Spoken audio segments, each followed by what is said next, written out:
Okay, the results for this week's Dynamite. We'll take a look at NXT first. They had a 75 rated show, including Charlotte beating Rhea Ripley to keep the NXT Women's title.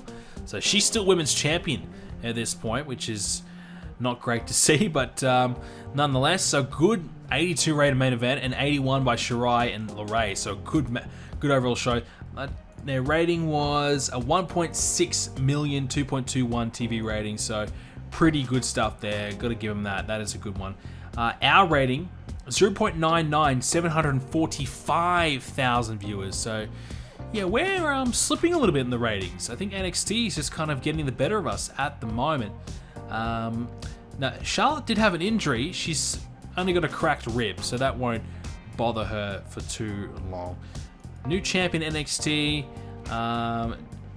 Wild and Scott won the tag team championships. That's interesting. Okay. So here we go. Luther is gone, so we got rid of him. Santana doesn't connect to the fans. You should probably write him off. I don't know about that one, Cody. I probably will keep him around. And as we said, yeah, not great. Apollo Crews, yeah, he got a bit of an injury too. One guy we're going to sign is Griff Garrison. I mean, you're probably asking who the hell is Griff Garrison, but we will sign him as another lower end guy. I guess you kind of think, okay, you just fired like 5 or 6 guys and you're hiring another one. Yeah. Yeah, we will sign Matt Sydal as well. I don't have a lot of big plans for Matt Sydal, but they are using him in real life. He's got some good popularity. I feel as though he could be a good person to kind of mix into the mid card, you know, to kind of feud with maybe a Scorpio Sky, Colt Cabana, those types of guys, Darby Allin. There could be some good matchups there, and we'll bring him in on a handshake deal. We'll use him for a few months, and then we might move him on from there. So, a bit similar to Matt Cardona. We're going to bring him in for a little bit and kind of use him until we've got nothing else for him to do. Okay, so let's take a look and see if there was any popularity changes. Hopefully, some of our guys, for example, MJF, had a bit of improvement. So we'll start down the card. So we've got a Brian Cage, still 48, despite him having a decent segment with Lance Archer. Pillman Jr. is heading towards the low 20s, but 28 in the Southeast, which is where we are currently having all our shows. So he is definitely improving as the weeks go on, which is great to see. Britt Baker's still hovering at 35. We haven't really been able to do too much with her just yet. I don't know if I'm going to give her the championship. I was really all for it, but now seeing how good Evilise is doing, for example, and now that we have Thunder Rosa as well, I'm kind of hesitant. I might go in a different direction. I'll have to wait and see. Who else? Chris Jericho doing well. What about the FTR? So Cash Wheeler at 51. Doesn't look like there's any change there, despite him turning heel. I think him with Tully will be a good combination. He and Dax with Tully. I feel like that will work for us. I'm fingers crossed that will. Darby Allin 42 still. Dax Harwood 51. Sheeta still. So Sheeta's got 34. So Britt Baker actually has more popularity than Sheeta, which is probably one of the reasons why we're thinking about it. Now she has started to slip a little bit in her popularity, so that's interesting to see. Not ideal. Evilise, as we said earlier, great match from her, and her popularity is on the rise. She's got 29 at the moment. In the Southwest, she's really improving, so she definitely is one to keep an eye on. She's doing quite well for herself. Jake Hager's got 55 pop. We really got to get Jake in some sort of storyline, I think. He, being affiliated with Jericho and having all those really strong segments is really helping him.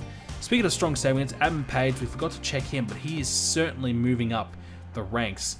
Low 60s now for his popularity. I really feel as though he is ready for the big main event run, and he and Kenny Omega will be a hell of a match. Looking forward to that. Jimmy Havoc, I think we're ready to kind of move him on. 29 popularity. I suppose you could say, well, he's actually going up in popularity. He's not going down. He's improving. I don't know how, but I suppose you could say you could probably have him get squashed by somebody.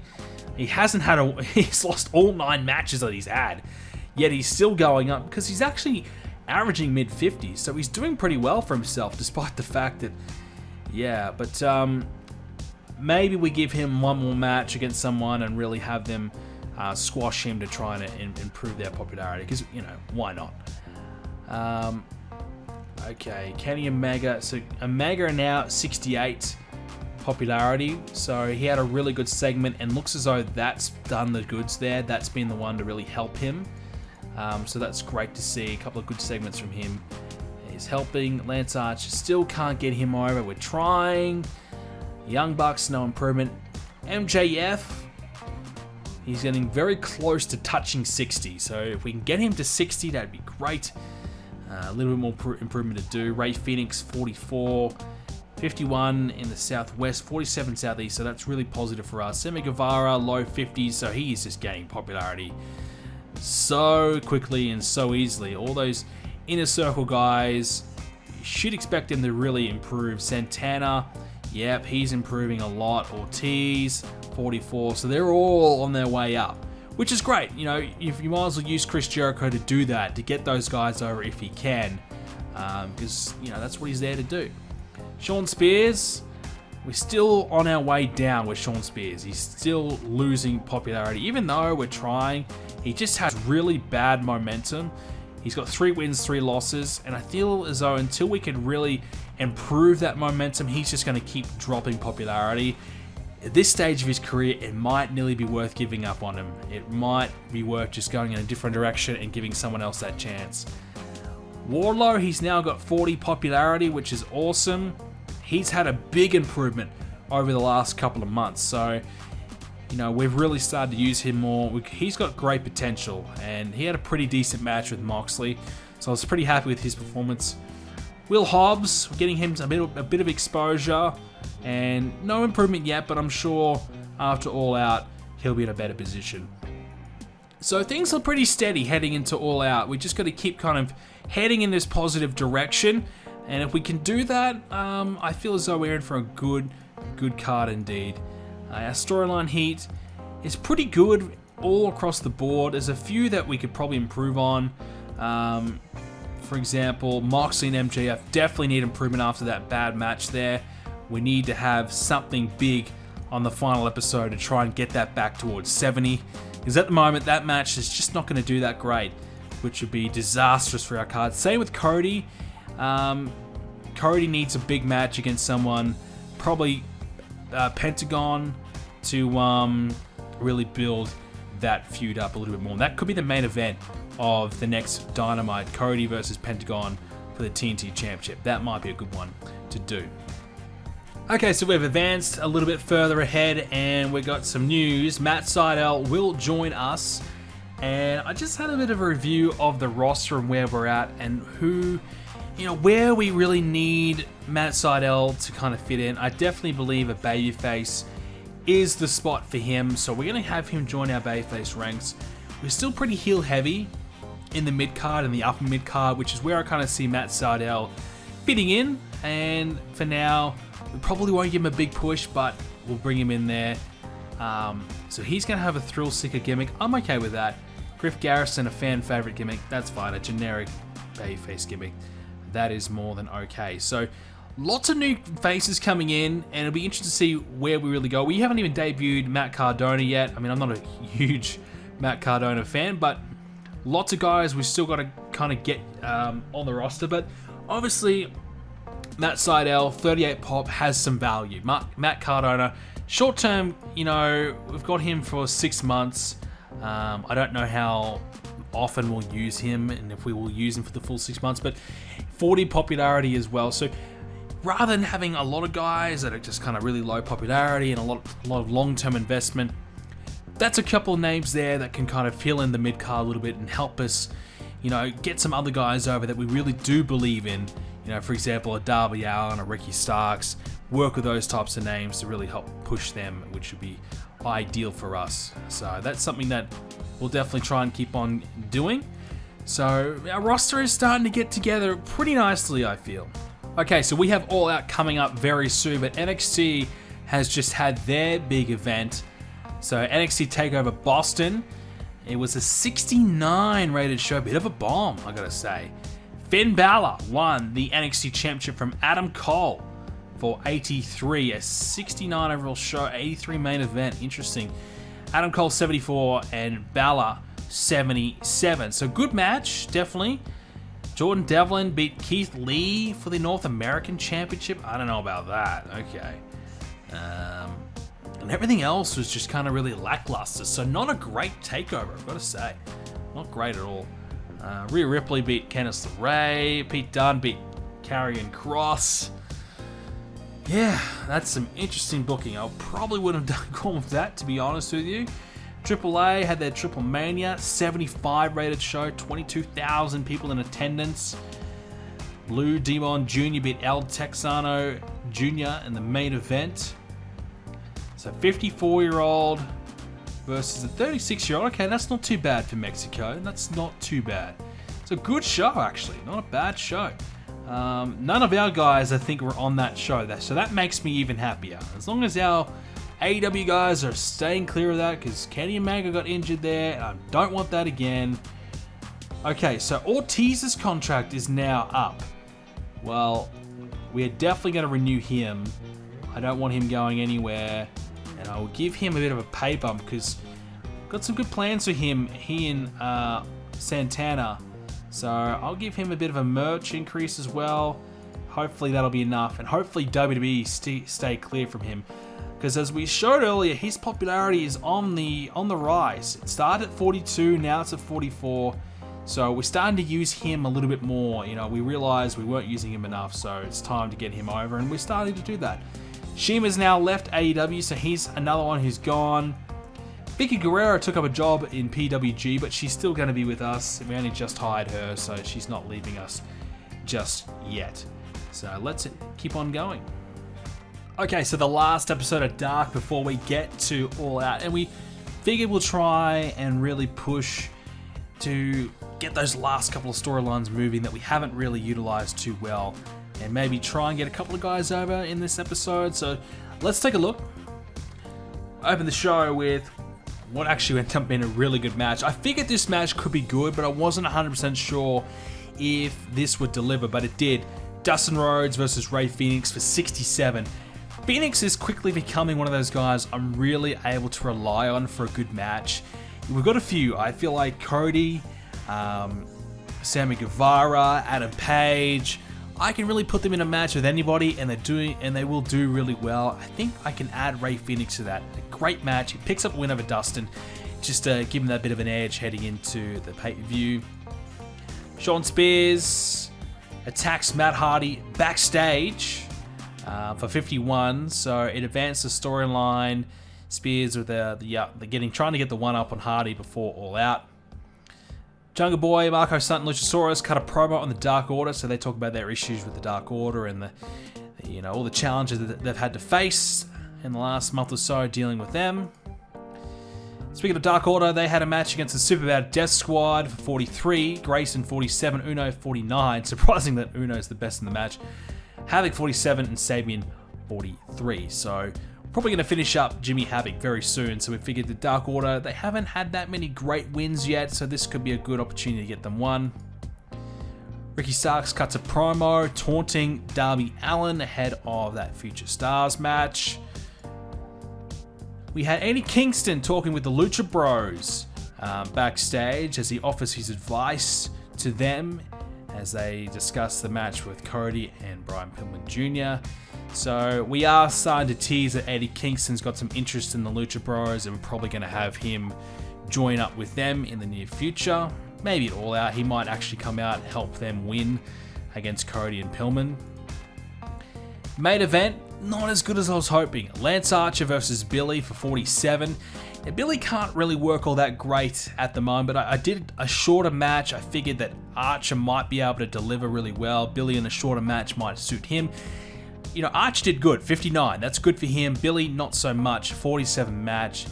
Then with the post-match as well, Lance Archer attacked Billy to close it out for 48. So, a 52 rated Dark, probably one of the best matches they've had on Dark, Phoenix and Dustin Rhodes, so that's positive.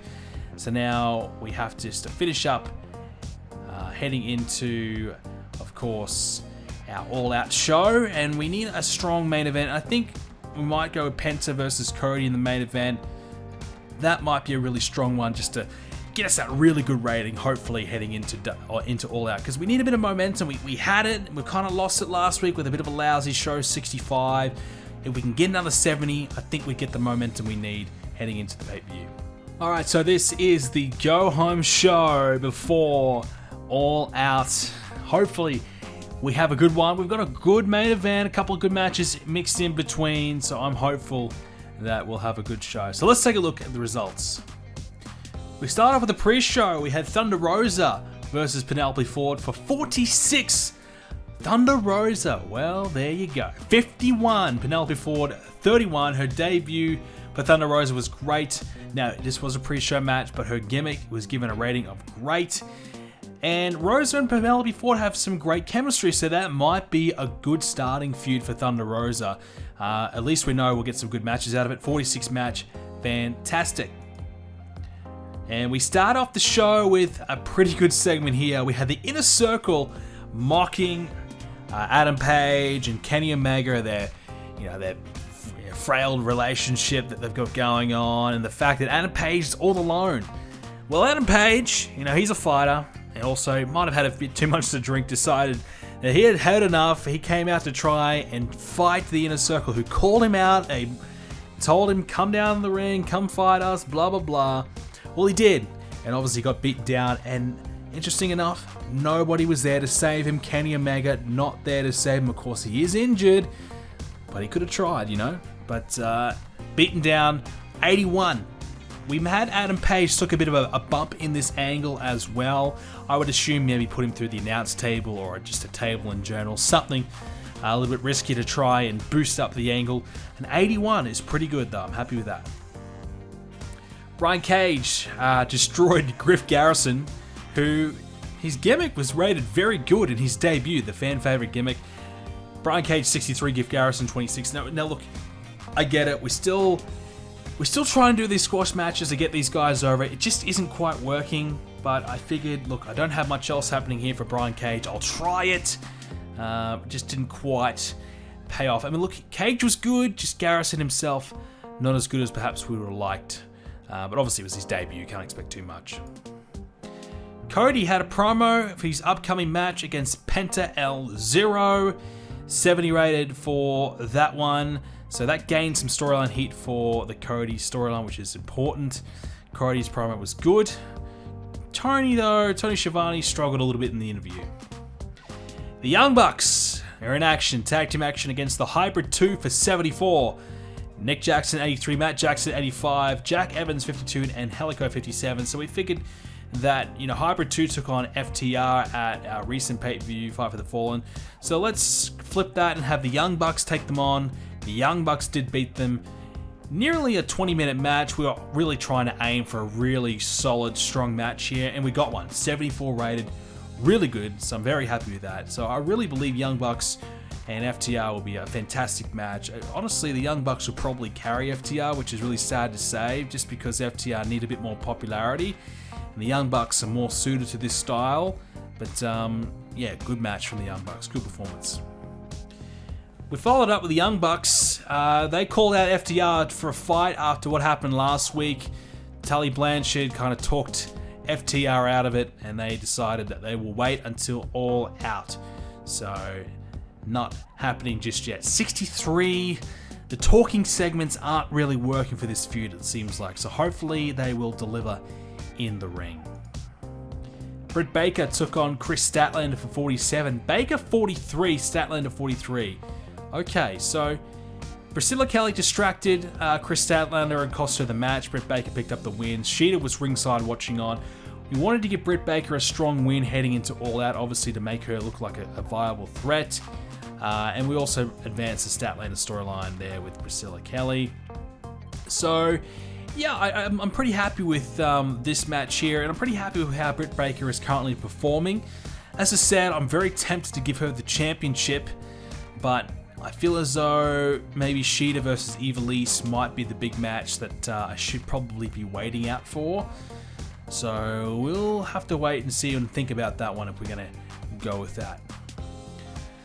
Well, here's a promo. MJF accused Jon Moxley of cheating last week against Wardlow because Moxley did get the roll up over Wardlow. MJF was accusing Moxley of grabbing the tights, tried to show some footage to prove it, and nobody was really buying it. In the end, Moxley decided, well, if you don't believe I can beat Wardlow, let me do it again. So he came out and attacked, tried to get MJF. Instead, he got Wardlow. He put Wardlow down with a paradigm shift. MJF got the hell out of there. 85 rated segment. This is exactly what we needed. Exactly what we needed just before All Out. A big angle to get this storyline heat rolling. This is fantastic. Really, really good. Thank goodness we really needed this to be great. And it did. It delivered. Awesome. So that is a great way just to cap off that feud and get it ready for All Out. We had Matt Hardy team up with Ricky Starks to take on Shawn Spears, and we couldn't really find a suitable partner for Shawn Spears. I just had to throw Sabatino in there, and I figured, you know what? Let's give the guys some spotlight. Let's see if it's worth trying. So, Shawn Spears, 44, Sabatino, 31. Matt Hardy, much better when it comes to tag team matches, as you probably would expect. He's more of a tag team specialist, 63. And Ricky Starks, 43. So that's promising for what he might deliver. So we gave the win to Starks and Hardy. Sabatino took the pin. 53 rated match. It did gain heat for both the storylines involved, the Future Stars. We had Darby Allin watching on, and the Matt Hardy and Shawn Spears storyline. So look, can't complain. Not too bad. Brody Lee took on Jungle Boy for 65. We gave Brody Lee the win. And here's my problem with Brody Lee, right? So Brody Lee, 54 pop or so, 61. Jungle Boy, high 30s pop maybe, 57. So big difference in pop. Jungle Boy still nearly outperforming him. Great stuff from Jungle Boy. Brody Lee, yeah, look, he was good. It was fine. 15-minute match, 65 overall rating. Look, I'll take that for sure. But I'm still very hesitant to really push Brody Lee all the way to the top as a main event guy at this point. But whilst he still is the leader of the Dark Order, I think he's still got to try and put him in a prominent role. But yeah, I'm hesitant. I really am. But look, good match here. This is good. We had a hype video for the Future Stars match. Will Hobbs, Darby Allin, and Ricky Starks all getting a bit of a feature there. 42. Main event. Cody versus Penta El Zero. 79. This may be one of the best matches we have had in the series. Cody delivering. Now, we did go for the steal the show in this match, and it did ultimately work. Penta was getting a little bit tired towards the end. I did try for a slow build, but still didn't quite save him. But yeah, this was fantastic. Penta and Cody delivering the goods here. This is fantastic. 79 rated match. Obviously, the storyline here really helping. We had Pillman and Rey Fenix ringside. We had Eddie Kingston on commentary. So Eddie Kingston kind of giving a bit of a discussion on, you know, his thoughts on this match and kind of just, you know, playing his part here. So I really believe Kingston will have a big part to play in the All Out match at some point in that match.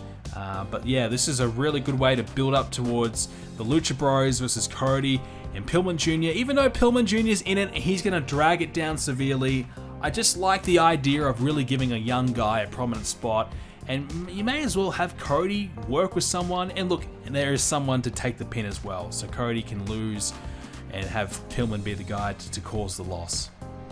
Overall, a 72 rated show. That's exactly what we needed. We needed a big bounce back, big main event, great MJF segment, great Jericho Inner Circle segment.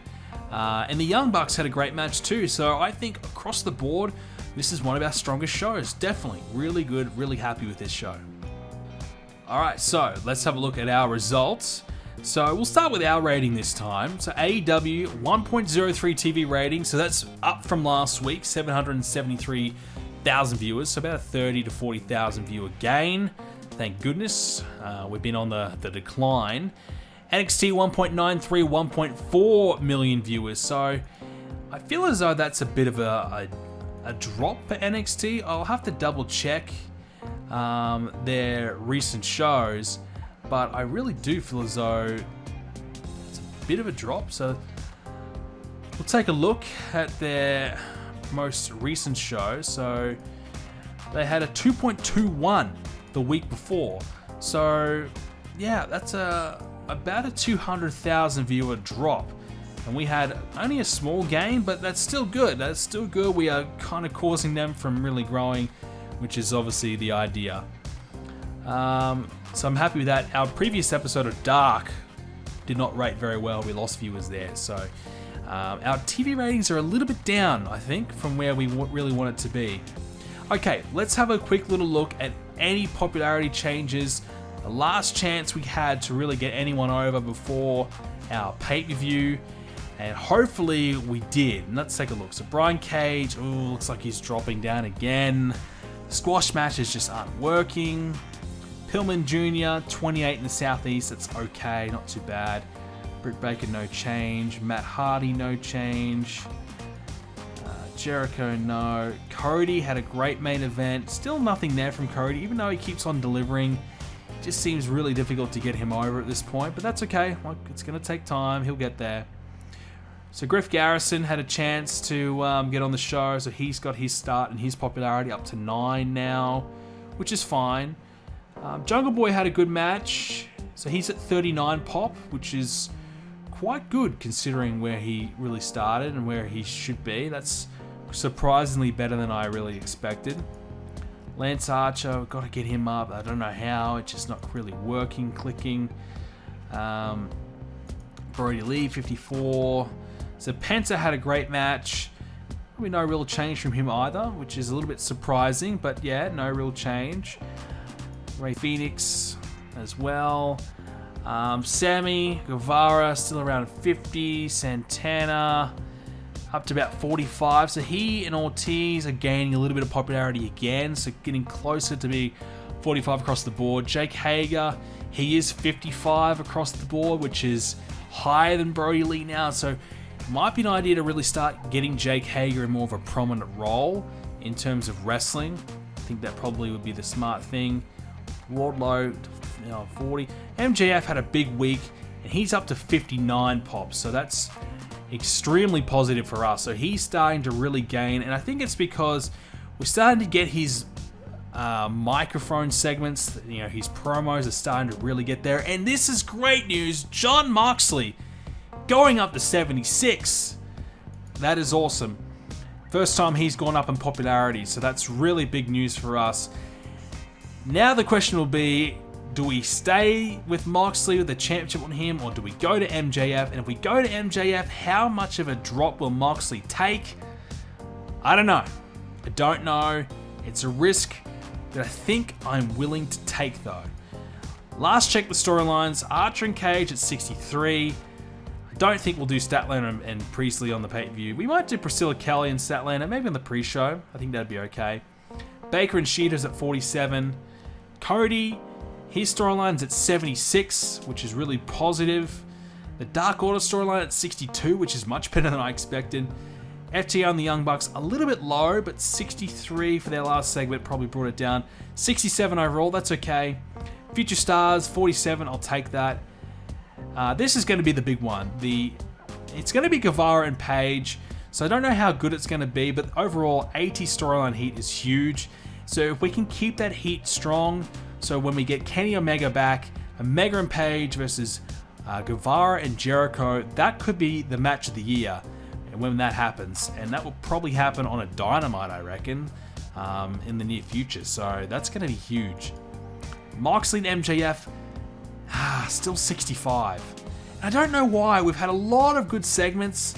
Just that one match Moxley had with Wardlow, I suppose, has brought things down, which is it's a real shame, because hopefully we can get a couple of promos in and get that back to 70, so that main event is good. Because at this point, I think the best match in the show, I'm going to maybe say FTR and the Young Bucks. Well, on paper anyways, that should be the best match. Hardy and Spears, 53 for their storyline. That is not too bad considering, where they've been. And Sean Spears, for the life of me, I just can't get him over. I just can't. I'm trying. I'm making an effort. I just can't do it. It's just not happening. But the next time we come to your way, we will be having the All Out pay-per-view right here on our TEW2020 series. And with that being said, I think we'll wrap this episode up. Thank you so much for watching, ladies and gentlemen. I think our last few shows have been pretty good. We've got a bit of momentum. I'm really looking forward to All Out. I think it's going to be a good one. I hope you can tune in and watch it when we do have it. I think we will stream that one live, so make sure you keep an eye on my Twitter at BrendenPlayz for when I will be streaming that episode. Thank you for watching, ladies and gentlemen. Hope you enjoyed it. I'll see you all in the next one.